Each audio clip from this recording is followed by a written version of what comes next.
Porque a Avot na sexta-feira. Hoje é Hashem Derech, capítulo 7, parte B, né? Que nós vamos continuar. Deixa eu ver se eu tenho o número aqui. Não, do meu PDF é o 29. Bom, então vamos ler aqui. Porém, no mundo vindouro, o estado no qual uma pessoa se encontrar dependerá completamente de suas próprias ações. Assim, o profeta disse, Ezequiel, capítulo 18, versículo 20: o filho não arcará com o pecado do seu pai. Consequentemente, por exemplo, se for decretado que um indivíduo seja digno de grandes riquezas, então seus filhos também haverão de nascer ricos. E, a menos que sua situação mude, eles também terão riqueza e status. Uma riqueza igual a essa, então, é apenas consequência do parentesco da pessoa. O mesmo também pode ser válido no caso da pobreza. Assim, nossos sábios nos ensinam que um familiar pode negar aos seus filhos 5 coisas.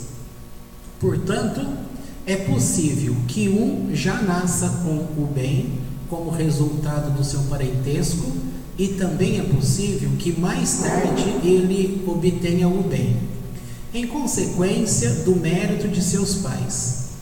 Também é possível que alguém obtenha o bem por causa dos seus filhos. Assim, por exemplo, o sucesso e outros bens poderão ser concedidos a um indivíduo para que os seus filhos possam nascer com essas vantagens.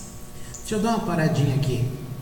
Vocês vão percebendo, como nós já falamos semana passada, como o grau de coisas que vão se relacionando é grande. Você está vendo aqui que há situações que está em tese pré-determinado que pessoas têm uma condição melhor, e para que ela tenha essa condição melhor, ela herda dos pais. Agora, tem situações que ela já vai herdar a pobreza dos pais. Mais para frente vai ficar claro aqui que nesse conceito de Deus, ele vai julgar todas as atitudes da pessoa, vai julgar os antepassados dela, vai julgar os descendentes dela. Entendeu?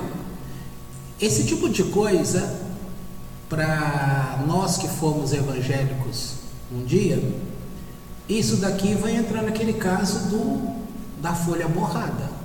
Porque para você compreender uma palavra dessa, dos sábios, um ensinamento desse, vai criar grande confusão. Por quê? Porque o ensino católico, cristão, evangélico, ele é simplista nesse sentido e não vai explicar muitas coisas. E em tese se explica, olha, se você está mal é porque há pecado na tua vida, e se você está bem é porque você tem exercitado a fé que você tem em Deus. São duas coisas só, não considera as outras coisas. E outra coisa que o próprio cristão ele não considera mais, que a gente até citou fontes do Novo Testamento, o famoso capítulo 8 de Romanos, por exemplo, eles vão dizer, nenhuma condenação há para aqueles que estão em Cristo Jesus. Ora, se nenhuma condenação há mais, já está se liberando a atitude da pessoa. E aqui os sábios estão ensinando que Deus, ele considera as coisas, inclusive de outras vidas passadas que a pessoa tenha tido. Eu não entrei nesse detalhe, acho que vai explicar mais para frente, porque agora eu me perdi na sequência aí. Esse tipo de reencarnação que o judaísmo ensina não tem nada a ver com a reencarnação do Allan Kardec. Muito diferente, bem diferente, tá? Porque a questão ali não é uma outra pessoa. A alma é a mesma, o que pode mudar é o corpo, mas a alma, ela é a mesma. Por isso que eu disse há pouco que seria um conceito difícil para vocês entenderem hoje, porque não é fácil compreender essas coisas não. Eu já estou estudando isso já tem tempo, e eu confesso para você que é um assunto que tem que ter paciência. Tem um livro grande que ensina sobre isso, tem que ir com calma, porque os conceitos, primeira coisa, vocês não dominaram ainda essa questão de os níveis da alma. Se não tem noção dos níveis da alma de uma forma completa e a sua complexidade, não vai entender a reencarnação, porque a reencarnação ela só tem sentido por causa dos 5 níveis de alma, e tem a ver também com o pecado de Adão. Não tem nada a ver com aquilo que o espírita fala, que você está pagando o que você fez na tua vida passada. Não é isso, o judaísmo não compartilha com isso, tá bom? Então vamos caminhar aqui onde eu parei. Bom, deixa eu pegar aqui no pedaço. Assim nossos sábios nos ensinam que um familiar pode legar a seus filhos 5 coisas. Portanto, é possível que um já nasça com o bem, como resultado do seu parentesco, e também é possível que mais tarde ele obtenha o bem, em consequência do mérito de seus pais. Também é possível que alguém obtenha o bem por causa dos seus filhos, assim, por exemplo, o sucesso, e outros bens poderão ser concedidos ao indivíduo para que os seus filhos possam nascer com essas vantagens. Não tinha parado aqui. De modo semelhante, é possível que o bem ou o mal recaiam sobre uma pessoa por causa do lugar onde mora, ou devido ao grupo com o qual ela se relaciona. Além disso, há também outro conceito que se origina nos aspectos individuais e gerais da providência, examinados anteriormente. Olha aqui esse pedacinho, eu vou repetir. De modo semelhante, é possível que o bem ou o mal recaiam sobre uma pessoa por causa do lugar onde mora. O cristão, quando eu falo cristão, eu estou falando do ensino cristão, tá? Da teologia cristã. Na teologia cristã, isso aqui não entra. Olha, de modo semelhante, é possível que o bem ou o mal recaiam sobre uma pessoa por causa do lugar onde mora, ou devido ao grupo com o qual ela se relaciona. No pensamento da cristandade, esse pedaço aqui para eles é nulo, porque não interessa onde a pessoa mora, porque eles vão dizer, como vocês já aprenderam no passado, que ele estando em Cristo, ele pode tudo, ele supera todas essas coisas. E o que este que escreveu o livro, o Rabbi Haim Sato, ele era cabalista. E esse livro que nós estamos analisando, ele é um livro cabalista sem ele ter falado de Cabalá nos assuntos do livro. Porque naquela época, ele não podia falar essas coisas. Era uma época perigosa. Ele não podia entrar com estes assuntos. Mas ele recitava as obras do Arizal de cor. Ele sabia, ele tinha isso decorado. Ele falava tudo de cor e salteado. Então, quando está falando aqui que o lugar onde mora é importante, a história, por exemplo, a antropologia que fala da história do homem, o ser humano, ela nos ensina que uma pessoa, um grupo de pessoas, ele interfere na região, no homem, mas aquela região também interfere no homem, tá? Quer ver uma coisa? Nós estamos aqui hoje, aqui onde nós estamos é Santa Genebra, mas aqui pertinho tem Costa e Silva. Durante muito tempo em Campinas, o bairro Costa e Silva, ele era reconhecidamente o ponto de tráfico de Campinas durante muitos anos. Tanto é que as casas tinham valor aqui, propriedade? Não, era considerado perigoso. Uma pessoa que vai lá, que ia lá para o centro, ia lá para outros lugares, que falava que morava na Costa Silva. Gente, eu sou do tempo que eu vim, nem tinha esse pedaço onde nós estamos hoje. Quando eu morava no Cambuí, considerado um lugar de rico, quando a gente vinha para cá, você tinha que tirar o tênis do pé, porque quando chegava nessa praça que tem ali, as pessoas chegavam perto e mandavam você tirar o tênis. Se eles pegavam o teu tênis, não podia. Isso eu estou falando 83. A minha Andy faltava 1 ano para ela nascer e eu já estava andando no Costa e descalço. A gente só andava ali porque o colega nosso, ele era morador aqui, inclusive aqui pertinho, e conhecia todo mundo, então ficava de boa. Mas isso era um problema para Campinas. Depois, esse título mal, ruim, ficou com Vila Rica, que, guardando essas proporções, está quase que até hoje. Depois ficou lá perto do shopping, Vila Brandina, tá? São lugares, então são regiões onde é como se falasse no Rio de Janeiro, você tem as favelas. Você acha que na favela só tem bandido? Claro que não, tem muita gente de bem, mas de uma forma geral, acha que quem domina o morro são os bandidos. Os bandidos mandam, os bandidos determinam as coisas. Olha, não tem muito tempo atrás, aqui, nesse bairro aqui, tinha toque de recolher. Vocês lembram disso? É coisa recente.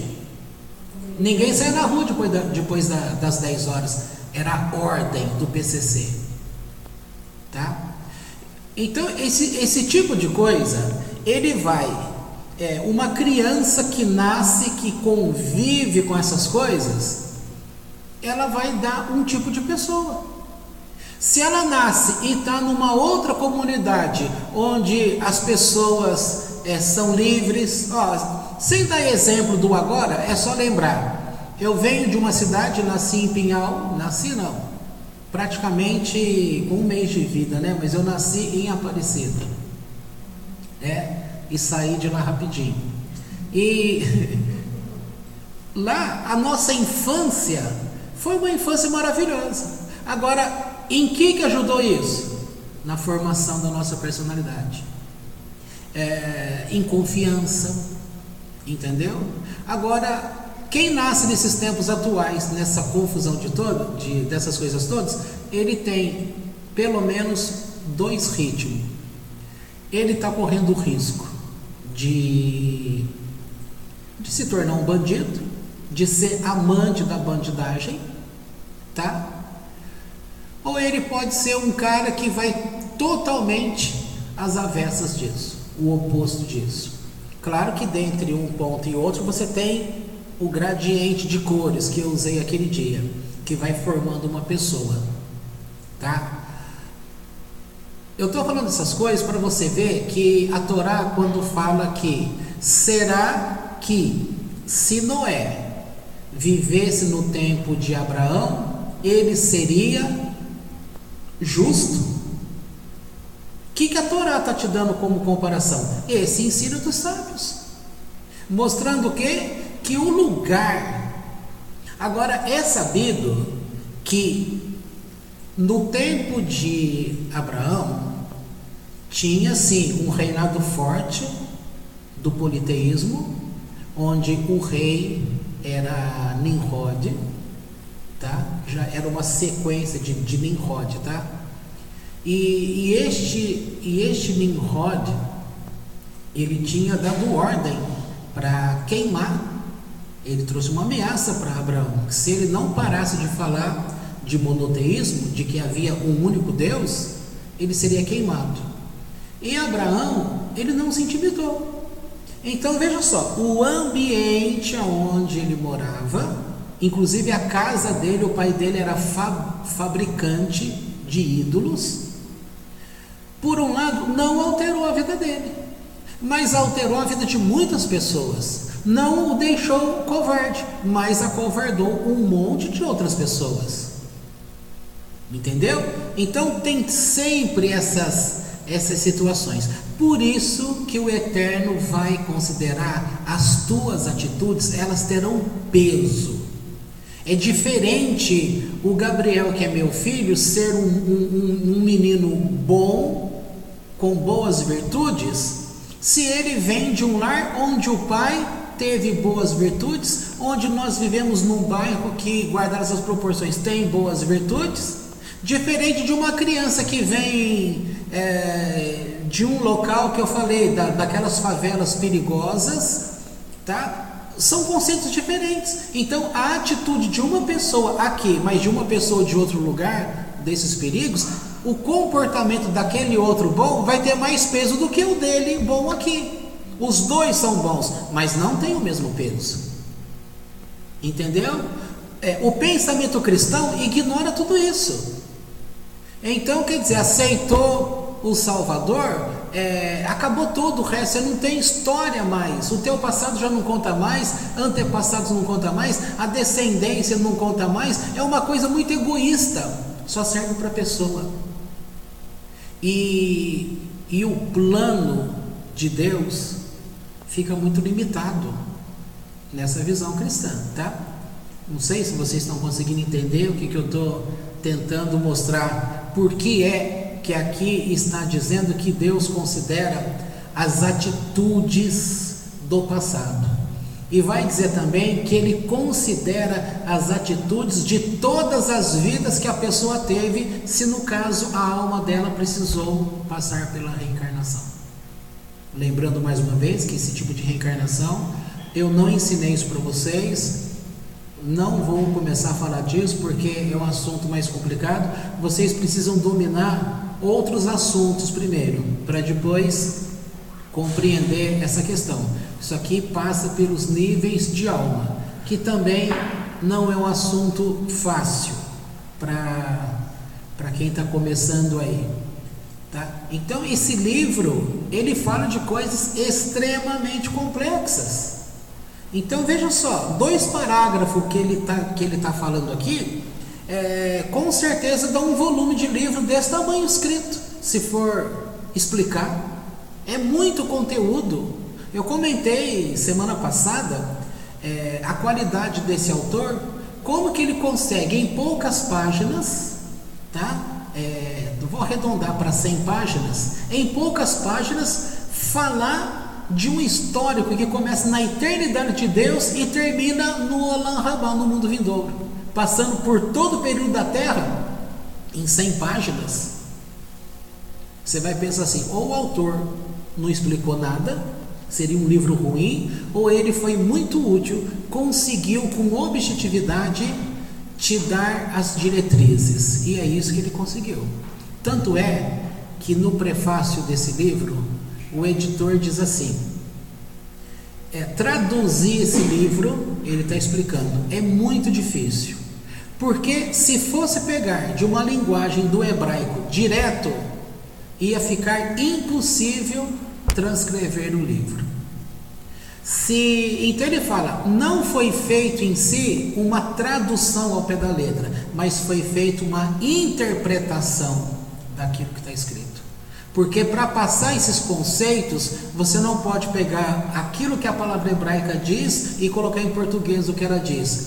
Você tem que pegar o conjunto da ideia que ele quis colocar e você tentar passar. A mesma observação está no livro em espanhol. É a mesma coisa. E em todas as línguas que ele foi escrito. Portanto, isso que você tem em mãos, isso aqui é uma riqueza, gente. Não sei quantos de vocês têm dado valor para isso, mas isso é uma pérola.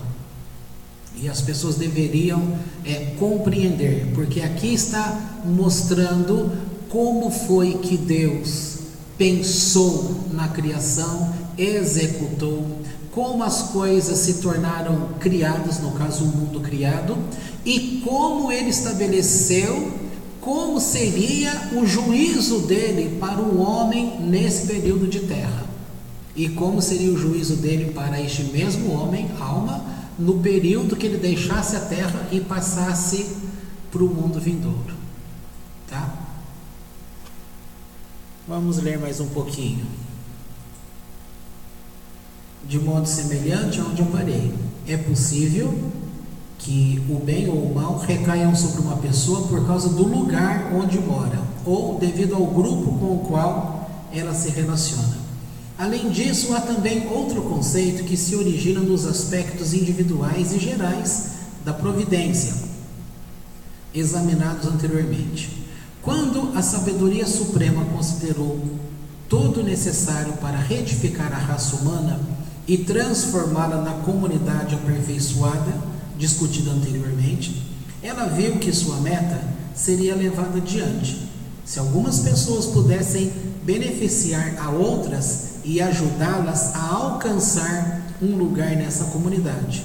Por conseguinte, a regra que estipula ou estipular que a comunidade do mundo vindouro, futuro, ficaria restrita apenas àqueles que atingissem a perfeição pelos seus próprios direitos, não é absoluta.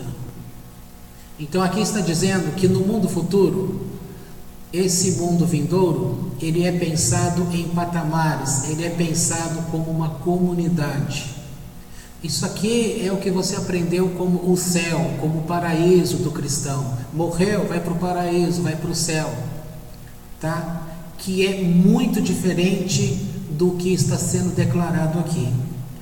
Aqui está dizendo um conceito que nós já falamos lá atrás, vai entrar o conceito do tzadik. Por que que uma pessoa boa que não merecia sofrer, ela sofre? Qual o motivo? Um deles é esse. Como foi dito aqui, para algumas pessoas alcançar direitos para entrar nesta comunidade do mundo vindouro, muitos não entram nessa comunidade somente pelos seus méritos. Ele vai usar méritos de outros, e no caso vai entrar estes. Vamos ler mais um pouco. Pois também foi determinado que um indivíduo pode atingir um nível onde pode compartilhar a perfeição e ser incluído nessa comunidade, em consequência de sua associação com o indivíduo mais digno. A única diferença é que ele permanecerá no nível inferior, uma vez que não foi incluído nessa comunidade por direito próprio, mas mediante a associação com outrem. Quer ver um exemplo aqui, muito claro? Por que a dificuldade do judeu, dentro do judaísmo, não fazer muito, não ver com tanta coisa como as pessoas veem sobre o sacrifício de Jesus? É um sacrifício humano, é o sacrifício de uma pessoa. Para eles já estão acostumados com isso desde a entrega da Torá, em que sempre houve pessoas que sofrem e através delas abre a questão de mérito para que povos, pessoas tenham como alcançar, entre aspas, essa salvação. Por isso, bater no peito e falar assim: o meu Jesus morreu na cruz por mim, fez isso, fez aquilo, tal. No judaísmo isso não tem tanta influência, porque não tem novidade nisso daí, não é novo, ao contrário, isso é um ensino velho, muito velho. E outra coisa que ficou claro, e as pessoas não percebem isso, olha só, quando nós estávamos seguindo a este Cristo, no sentido que eu estou falando aqui lá do passado, qual é o nível que nós tínhamos comparado a ele? Não é inferior? Não é isso que está dizendo aqui? Que quando você entra por mérito de uma outra pessoa, você entra numa condição inferior. Então, pelo menos isso, todos ficaram sabendo que quem está em Cristo, ele está numa qualidade inferior ao próprio Cristo, tá? Só que no judaísmo ele é colocado essa questão de uma forma generalizada na história das pessoas, das famílias, dos povos. Entendeu? Não deixa de ser um conceito difícil também para as pessoas compreenderem. Porque, novamente, lembrando, o judaísmo e Deus, quando eu falo judaísmo, não é aquilo que o homem criou, é aquilo que Deus ensinou. E aquilo que Deus ensinou, ele valoriza demais as suas atitudes. E o cristianismo, ele desvaloriza as tuas atitudes para valorizar as atitudes de Cristo. Por exemplo, não mais vivo eu, mas Cristo vive em mim. Agora, o que adianta as pessoas falarem que Cristo vive em mim, se ele não demonstra nada de Cristo? E aquilo que muitas vezes ele demonstra coisas como se fosse a pintura de uma casa. É como se a pessoa falasse, ó, a minha casa é bonita. Ora, não é diferente daquela observação que Jesus fez um dia, dizendo, vocês estão na semelhança de sepulcros caiados. O que é sepulcro caiado? É aquele túmulo do cemitério que você vai lá e passa aquela tinta, que não é nem tinta, é cal. Você passa aquela tinta, deu uma impressão que está cuidado, bonitinho, mas o que tem dentro? Dentro não tem nada, ou seja, tem osso. Então, muitas pessoas, elas se apegam nessa atitude que não mais vivo eu não faço, é Cristo que fez. Gente, para Deus não vale isso, porque o que Cristo fez, se ele fez tudo que foi falado que fez, e vai saber se fez tudo mesmo, a gente não sabe. Então veja só, o que vale para Deus é a atitude da pessoa. Ora, é dito assim, filho de peixe, peixinho é. Essa frase que você conhece, ela é usada para o bem ou para o mal? Eu vou responder por você. Ela é usada para o bem e para o mal. Mas, no sentido de somatório, mas, para a grande maioria das pessoas, essa frase é usada no sentido ruim, pejorativo. Porque sempre que você vê um menino com 15 anos que já está roubando, aí fala, também olha a família dele, a relação de família aqui de novo, olha a família dele, olha o pai, filho de peixe, peixinho é, filho de ladrão, ladrãozinho é. São sentidos, tá? Agora, irmão de Jesus, filho de Jesus, filhos de Deus, filhinhos são? Nesse sentido, a grande maioria destes que estão na terra falam que são filhos de Deus, mas não são filho de peixe, peixinho é.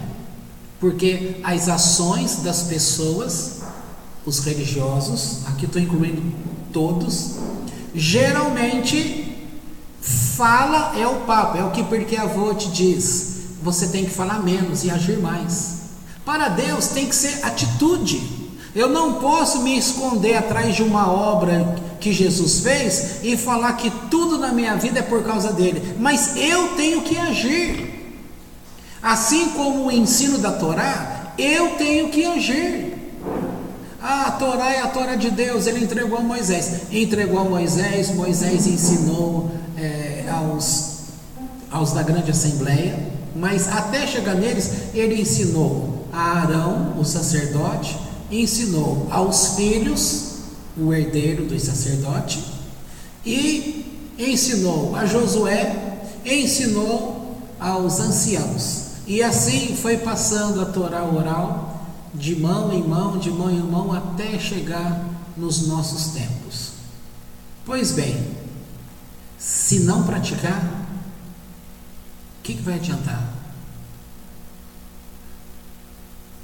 É aquela tal coisa.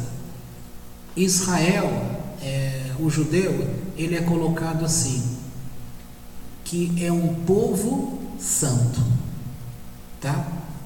Agora, todos que são judeus são santos? Todos que são judeus cumprem Torá? Não. tem bandido também, tem ladrão também. É isso que vocês têm que entender. Mas todos foram chamados a ser santos. Todos foram chamados. O que mudou aí? A falta de atitude das pessoas, a falta de comprometimento das pessoas. Por acaso, todo mundo sabe que o ícone da personalidade de alguém no judaísmo é Moisés. Por acaso, existe no judaísmo a igreja de Moisés? Não. Você conhece o túmulo de Moisés? Existe peregrinação em nome de Moisés ou em nome de Abraão? Não existe. Por acaso as pessoas ficam aí se espelhando em Moisés? Não. Mas o ensino, aquilo que ele fez, o propósito da servidão dele, abriu portas, abriu condições para que um povo surgisse, um povo nascesse e um povo pudesse construir uma nação. Entendeu? Existe muitas pessoas dentro da igreja católica ou dentro da igreja evangélica que o caminhar dela para com Deus é reto? Tem um monte de gente. Mas eles seguem Torá?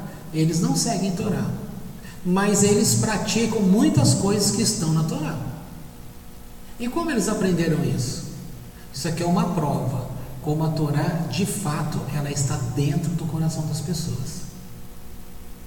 Isso é uma grande prova. Vamos ler mais um pouco, porque senão eu vou explicando, eu vou complicando aí para vocês. Eles serão os líderes, enquanto que os que entrarem em virtude de sua associação com eles serão os sustentados e dependentes deles. Para que isto fosse possível, todos os seres humanos originalmente estavam ligados entre si, como nos ensinam nossos sábios. Todos em Israel são responsáveis uns pelos outros. Em consequência disto, cada indivíduo depende de todos os outros, e nenhum ser humano é contado separadamente. No entanto, o atributo do bem de Deus é o mais forte, e se a culpa pelo pecado for compartilhada pelos demais, isto certamente será verdadeiro no caso do mérito, decorrente das boas ações. Como resultado desse princípio, o sofrimento e a dor podem ser impostos a um tzadik, como redenção pela totalidade de sua geração. Ao pé da letra, isso poderia ser encarado que aquilo que Yeshua fez, por exemplo, ele foi um tzadik? Foi um tzadik. Então, ele não iria abarcar uma salvação mundial para sempre, mas na sua geração, sim. Nesse ensino, por exemplo, poderia colocá-lo ali tranquilamente, sem sombra de dúvida. Por isso fica claro aqui, para você tentar compreender o que se está sendo falado, é que uma pessoa, vou ler de novo, em relação ao atributo do bem de Deus, que é o mais forte, a culpa pelo pecado, se a culpa pelo pecado for compartilhada pelos demais, isto certamente será verdadeiro no caso do mérito, decorrente das boas ações. Como resultado desse princípio, o sofrimento e a dor podem ser impostos a um tzadik, um justo, como redenção pela totalidade da sua geração. Então esse justo tzadik deve aceitar esse sofrimento com amor para o bem da sua geração, da mesma forma que ele aceita o sofrimento a ele imposto para o seu próprio bem. Esse pedaço explica, por exemplo, por que Yeshua, no meio daquele sofrimento todo, Jesus sempre acatou. Entendeu? Estou falando dele como uma figura que todo mundo conhece. e não colocando de exemplo para o ensino de uma forma geral. Mas o comportamento, quando ele assimila esse sofrimento, essa dor, ele está se comportando como um excelente judeu, que tem esse ensino que está sendo falado. Entendeu?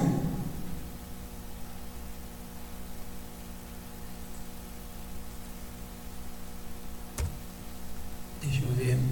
Ao fazer isto, ele beneficia sua geração, redimindo-se por ela, e ao mesmo tempo ele próprio é elevado até um grau muito alto, porque um tzadik como este tornar-se-á um dos líderes da comunidade do mundo futuro, como já vimos. Tudo isso envolve um tzadik que é atingido porque sua geração está a ponto de ser aniquilada e seria destruída caso não houvesse esse sofrimento. Então aqui entra um conceito que eu vim explicando para vocês. De tempo em tempo, baseado no comportamento local, Deus sempre levanta alguém que, num sentido, não merecia o sofrimento que vem sobre ele. Vamos dar um exemplo, não sei falar para você se isso é real ou não, mas o sofrimento do Jó. Jó, o sofrimento dele poderia ser encaixado num sofrimento, não sei se é isso, tá? Estou fazendo apenas uma analogia, porque todo mundo conhece a história de Jó.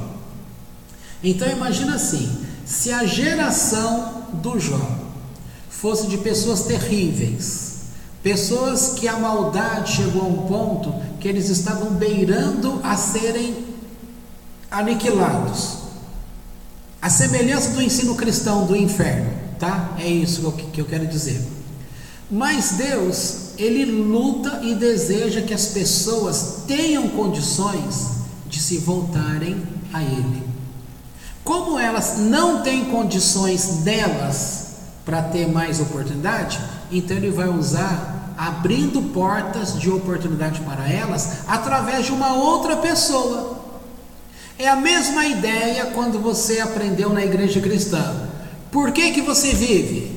Porque Jesus pagou o preço pelo meu pecado. É isso.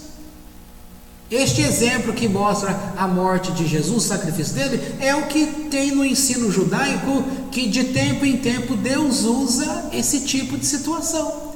Logo, a pessoa ela acarreta sobre ela sofrimentos, em que ao invés dela se levantar como aquele que fica se lamentando, por que isso comigo? Porque eu só faço bem, eu amo a Deus, eu instrutorar, é isso e aquilo, por que eu sofro? Por que acontece comigo? Por que sou eu? Por quê?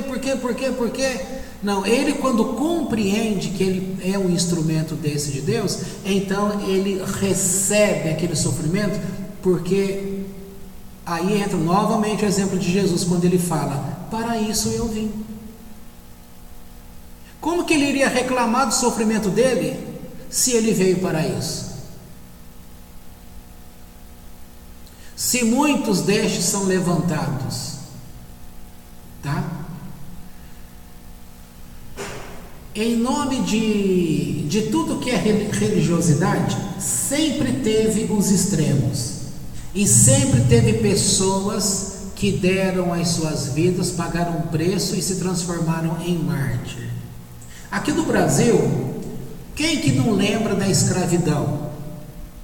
Que tem escravidão até hoje, gente. Tem, inclusive de criança. É só você pesquisar e que você vai ver que lá no Nordeste, assim. Bom, por que alguém lembra naquela história do Brasil? Como é que é o nome daquele? Ele se tornou um dos líderes. Agora me deu um branco. É um nome famoso daquele escravo. Naquela ideologia para ele libertar o grupo dele da escravidão, ele lutou até a morte.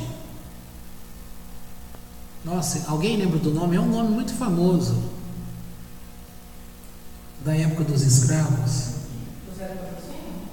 Hã? Tantos em exército patrocínio. Não, não. Tem lugar bosta. Não, é aquele líder dos escravos. Que se tornou líder da oposição. Não, durante a luta lá, é o... Hã? Tem histórias. Mas o nome mais conhecido é o outro, o nome dele.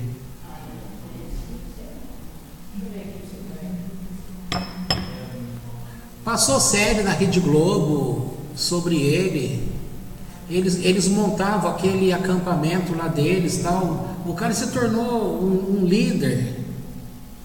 Mas que seja, gente, o que eu estou querendo dizer que não é só na vida religiosa. Senão, o erro do povo é achar que tudo cai dentro de um princípio religioso. Eu estou dizendo que dentro da ideologia de uma pessoa sobre a libertação dos escravos, muitos se entregaram. Há pouco tempo atrás vocês passaram por um feriado, Tiradentes. Tiradentes também não foi um que se doou e deu a vida dele para alguma coisa, tá? Olhando ao pé da letra, sim, eu quero que você entenda que olhando ao pé da letra, a morte de Jesus, entre aspas, não é diferente da morte de tantos que morreram. Aquele pessoal que morre na fogueira, na Inquisição, o que eles estão fazendo? Estão dando a vida deles. Eles estão seguindo exemplos. Tem aquele João Mundo também, né? Sim, morreu na fogueira também. Tá? Então essa questão é importante para compreender. Porque senão você vai achar que tudo reduz a religião. E não é.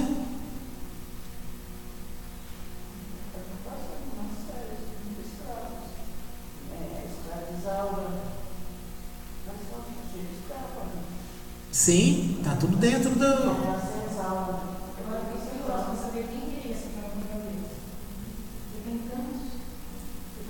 Daqui a pouco o santo Google nos ajuda aí.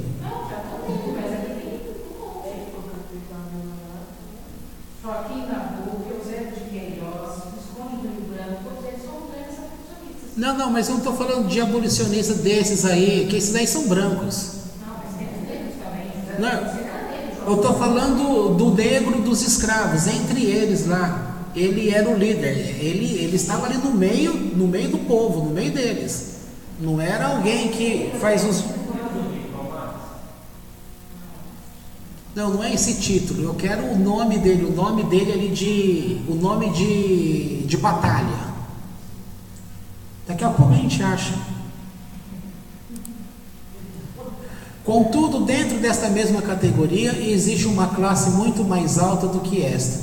Existe um sofrimento que atinge um justo, um tzadik, que é ainda maior e mais aperfeiçoado que os examinados. Esse sofrimento chega para propiciar a ajuda necessária para provocar a cadeia de eventos que levam à perfeição derradeira da humanidade. De acordo com o plano original, a sequência dos eventos terrenos exigia que o ser humano fosse submetido a pelo menos algum sofrimento, antes que ele e o mundo pudessem atingir a perfeição. Isto fora exigido exatamente devido ao fato de que um dos conceitos básicos da aprovação do ser humano era que Deus deveria reter sua luz e esconder sua presença, como vimos antes. Isto se tornou ainda mais necessário em consequência da corrupção e do dano espiritual causados por muitos pecados humanos que retiveram o bem ainda e fizeram com que a presença de Deus se tornasse cada vez menos aparente. Portanto, o mundo e tudo o que ele contém estão num estado de mal muito degradado e exigem que a sabedoria impenetrável de Deus provoque numerosas cadeias de eventos para alcançar sua retificação.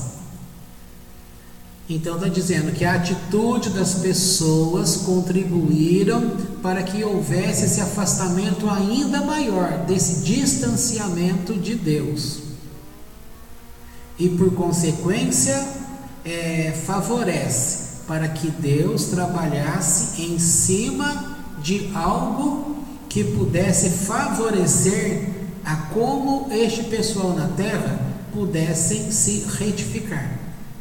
Entre os elementos mais importantes dessa sequência está a exigência de que o homem seja castigado pela sua maldade, até que o atributo de justiça seja satisfeito.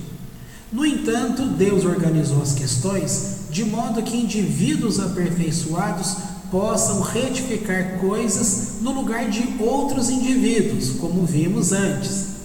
Então, o atributo da justiça relaciona-se com eles e não ao resto do mundo em geral. Indivíduos como esses, porém, são perfeitos em si mesmos e dignos somente do bem, pois o único motivo do seu sofrimento se origina nos outros. Por conseguinte, o atributo da justiça precisa ser satisfeito tanto com uma pequena quantidade de sofrimento por parte deles próprios, como através de uma grande quantidade por parte dos que realmente pecaram. Deu para perceber que quando um povo peca,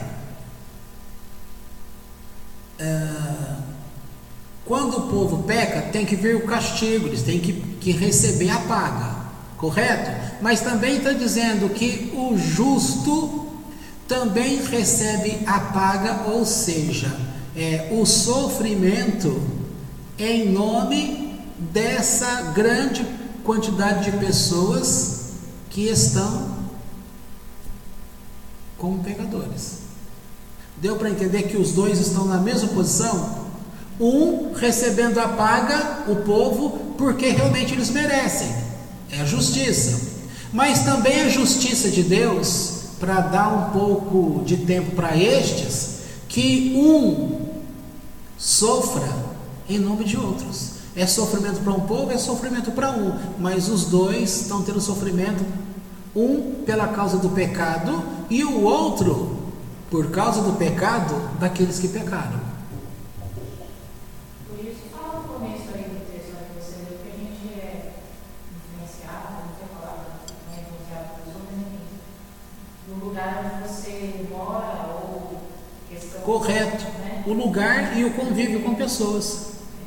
Não tem como a gente falar que o Brasil não está debaixo de coisas terríveis e que a gente não vai sofrer consequências, a gente está sofrendo até hoje.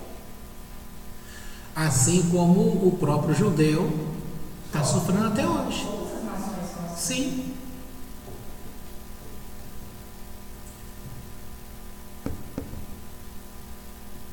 Então, eles podem não apenas retificar sua própria geração, como também corrigir todo o dano espiritual feito desde o começo, a partir dos tempos dos primeiros pecadores. Olha, daria, brincando aqui, 1 hora para falar sobre esse pedacinho. Eles podem não apenas retificar sua própria geração, como também corrigir todo o dano espiritual feito desde o começo, a partir dos tempos dos primeiros pecadores. É óbvio que indivíduos como este serão finalmente os líderes mais importantes da comunidade aperfeiçoada e os mais próximos de Deus. Tudo isso é resultado não somente da justiça, como também decorre da ordem real das coisas, como já vimos. Em consequência dos pecados humanos, a corrupção aumenta e é incorporada no homem e no mundo. Isto, por sua vez, faz com que a luz de Deus se retraia e se oculte cada vez mais. Por outro lado, quanto maior for a limpeza da corrupção e quanto maior o número de pessoas purificadas, maior será a quantidade de luz divina novamente revelada passo a passo. Isso aqui a gente já compreendeu bem. O sofrimento é o que Deus criou para limpar essa poluição. Então, por que as pessoas sofrem? O sofrimento é o que Deus criou para limpar essa poluição, em geral e em particular. Assim, através do sofrimento desses indivíduos escolhidos, a criação em geral é levada e passo a passo o mundo vai sendo aproximado da perfeição. Há outro princípio importante referente à providência divina. Deus organizou as coisas de modo que as possibilidades humanas de atingir a salvação derradeira fossem aumentadas ao máximo, como já vimos. Uma mesma alma pode ser reencarnada várias vezes em corpos diferentes, e dessa maneira ela pode retificar o dano feito nas encarnações anteriores. De modo semelhante, ela também pode atingir a perfeição não alcançada nas encarnações prévias. Depois, a alma é julgada em última instância, no final de todas essas encarnações. Seu julgamento dependerá de tudo que aconteceu em todas as suas encarnações, bem como sua condição como indivíduo em cada uma. Quando o indivíduo tem uma alma reencarnada, é possível que seja afetado de maneira especial, como resultado das suas ações numa encarnação anterior. A situação na qual ele é colocado pode ser uma consequência disso, e essa situação pode acarretar a responsabilidade especial a ele imputada, como examinado anteriormente.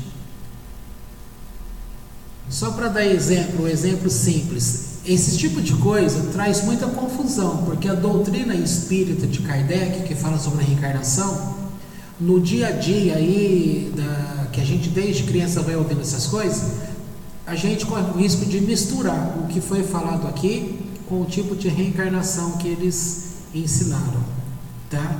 Talvez de momento você nem consiga perceber a diferença.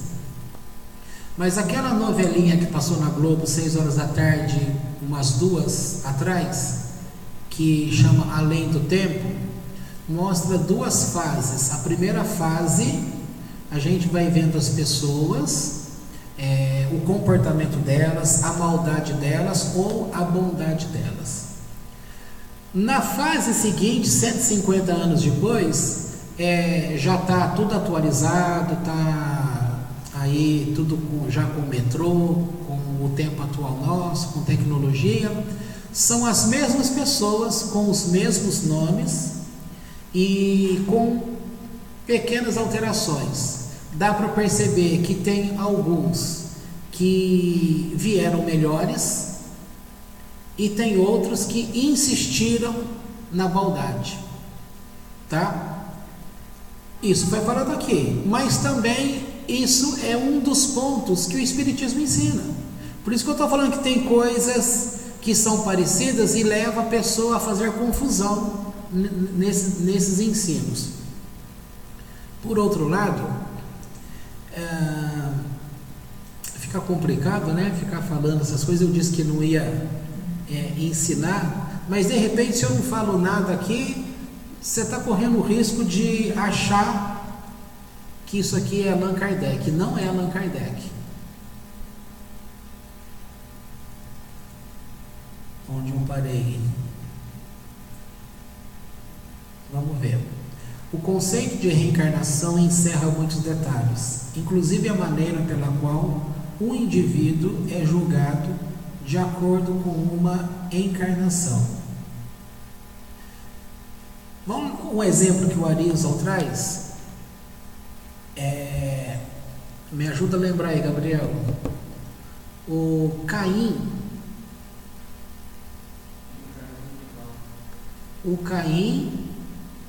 lá na frente, quem foi a reencarnação de Caim? Quem?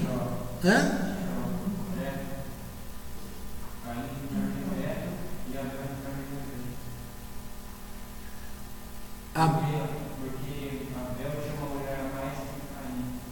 Ah, sim.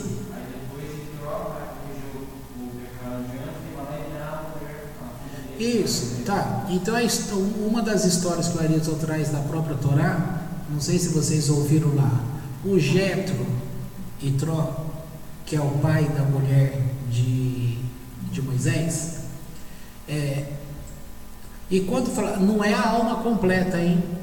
Aí já é outros conceitos que não vou nem entrar aqui nesse sentido. Mas todo mundo lembra que Caim matou Abel. Vocês lembram? Até a senhora lembra, né? E um dos motivos é que quando nasce estes dois, nasceu gêmeos. Cada um nasceu com a sua respectiva mulher, ou seja, o sexo feminino. E Abel, ele foi morto por causa da inveja e ciúmes que Caim não admitia que ele tivesse a mulher, que ele sentiu como se tivesse roubado dele a mulher, tá? Essas evidências de reencarnação estão, além da história, está também no próprio nome, das iniciais dos nomes, tá? Então eles vão colocar que Moisés faz o papel agora de Abel, e para retificar, ou seja, para que haja o perdão, haja retificação, o que acontece? O Itró, que antes seria o elemento Caim, tirou a vida de Abel por causa da mulher, tá? Agora ele vai fazer a retificação, ele vai consertar o que ele fez. Então agora, como Itró, como Jetro, ele dá a filha dele em casamento para Moisés. Ele devolve aquilo que ele tirou. Tá dando para entender? Tem muita gente que não está acostumado com isso e vai achar loucura. Não, mas não é fácil não. Esses assuntos são complicados e acho que vocês não têm que estudar isso agora. Eu só estou citando porque como é que eu vou pular esse parágrafo do livro? Eu tenho que ler, mas eu tenho que dar pelo menos uma explicação para vocês. Não dá para eu pular esse pedaço. Mas também só ler. E quem estiver ouvindo achar que isso aqui tem a ver com Allan Kardec, reencarnação, não é verdade, porque não é isso. Aquela reencarnação que a gente ouviu de Allan Kardec, esquece aquilo lá. É a folha borrada. Tem que apagar, mas por mais que a gente tente apagar, fica resquício. Aí na hora que a gente lê alguma coisa, a gente fica na tendência de fazer a comparação, e aí não aprende o conceito, tá?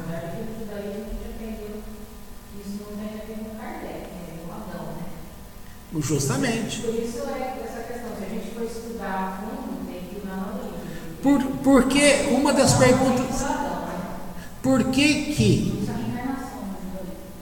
Por que as pessoas fazem a retificação? Porque as nossas almas estavam todas dentro de Adão.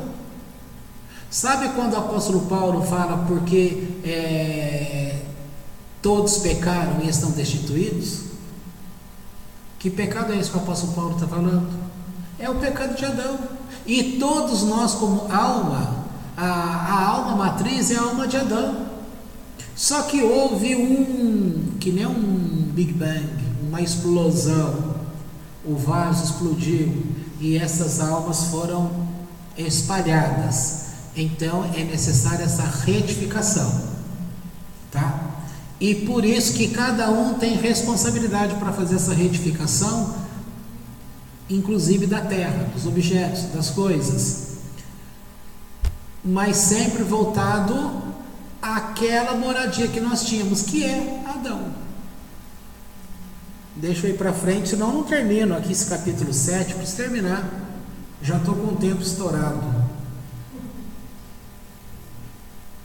Vamos lá.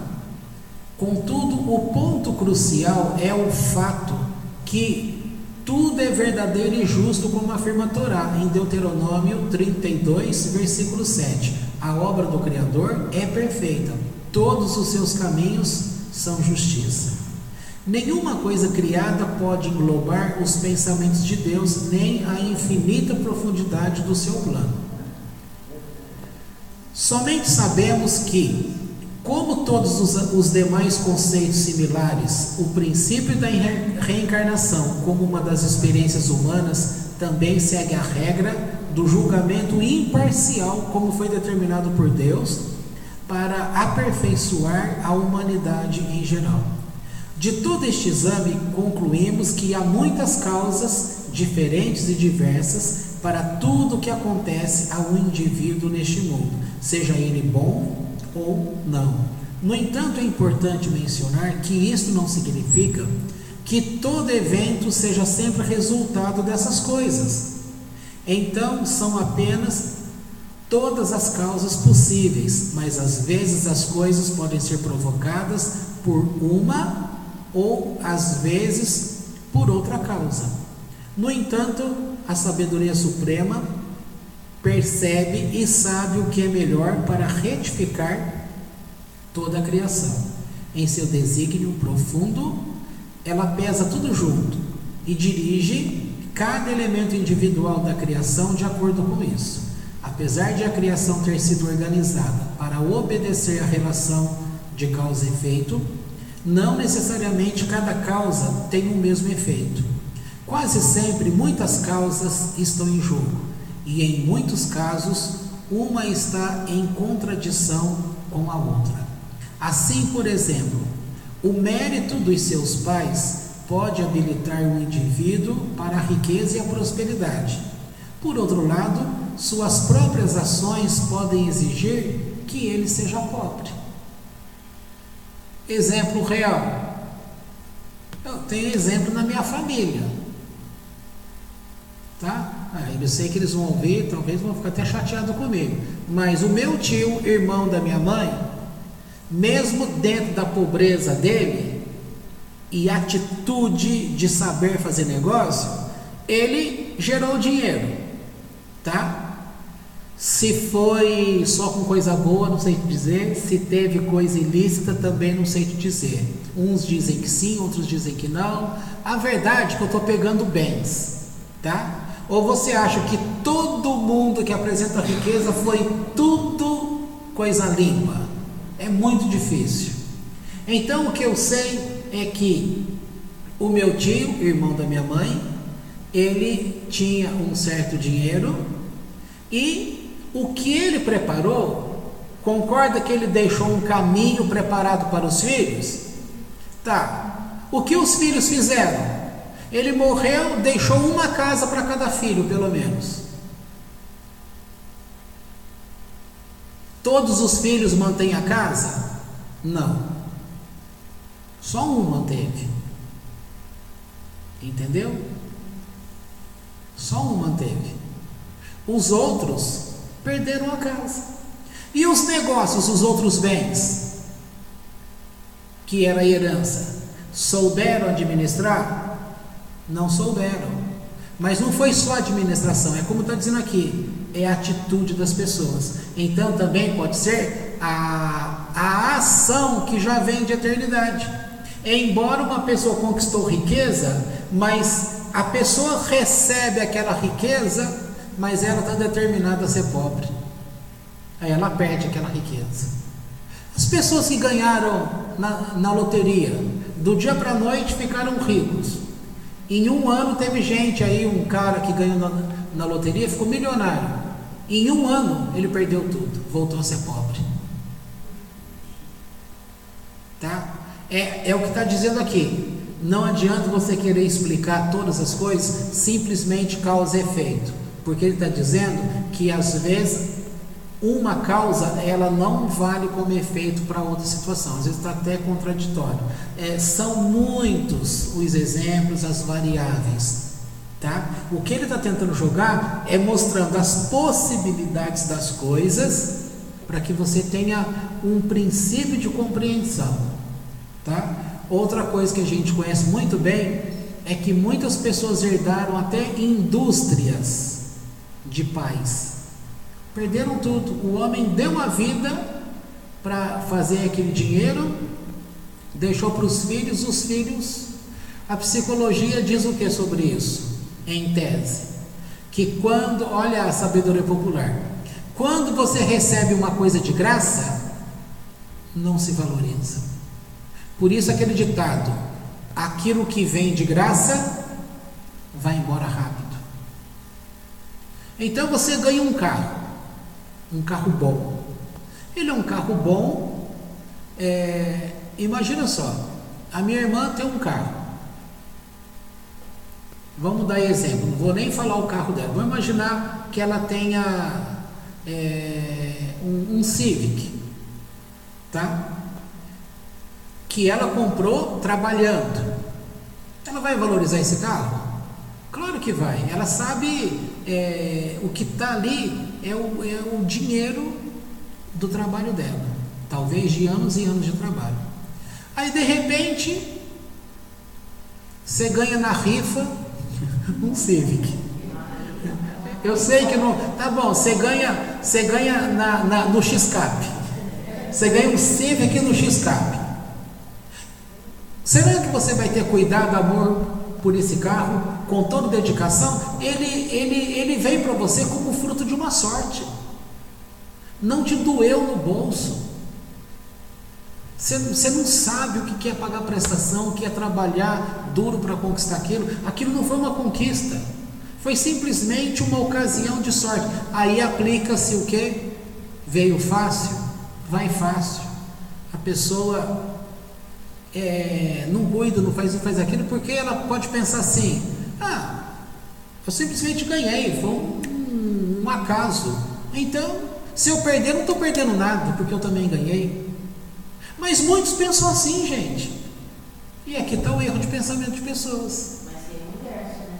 Claro. Porque se a pessoa nunca ganhou e sempre teve esse sonho, ela vai levar daquilo como se fosse o bem mais precioso da vida dela. Que é o caso meu com esse carrinho aí, que eu tenho paixão por ele. Por mim eu quero deixar ele como relíquia, entendeu? Para sempre lembrar daquilo que é o bom. Então, tá vendo? São situações. Não é fácil ficar explicando isso. Outro sim, sua posição dentro do esquema geral pode exercer uma influência determinando se ele alcançará riqueza ou será pobre. O mesmo pode ser válido em relação às próprias ações do indivíduo. Talvez ele tenha realizado uma ação que possa resultar em sua obtenção de algo bom. Porém, ao mesmo tempo, ele pode ter feito também alguma outra coisa que faria com que ele não recebesse esse mesmo bem. Devido a esses muitos conflitos, a sabedoria suprema precisa equilibrar e decidir cada fator, criando situações que são produtos das diversas combinações dessas causas em relação a cada indivíduo. Assim, ocorrências podem ser resultado de uma ou outra dessas causas, mas em última análise, pelo menos uma dessas causas que examinamos deverá ter sido incluída. Contudo, os detalhes desse julgamento ficam fora do alcance da compreensão humana, mas conhecer seus conceitos e suas categorias gerais já é saber muito, como explicamos antes. Também precisamos saber que as coisas podem acontecer a um indivíduo tanto como um fim em si mesmas, quanto como um meio para chegar a outra coisa. Então, quando é correto que algo aconteça a um indivíduo em consequência de uma das coisas acima, dizemos que esse algo constitui um fim em si mesmo. Porém, outras coisas podem acontecer a um indivíduo que são meros meios para alcançar finalmente algum outro fim de maneira completa.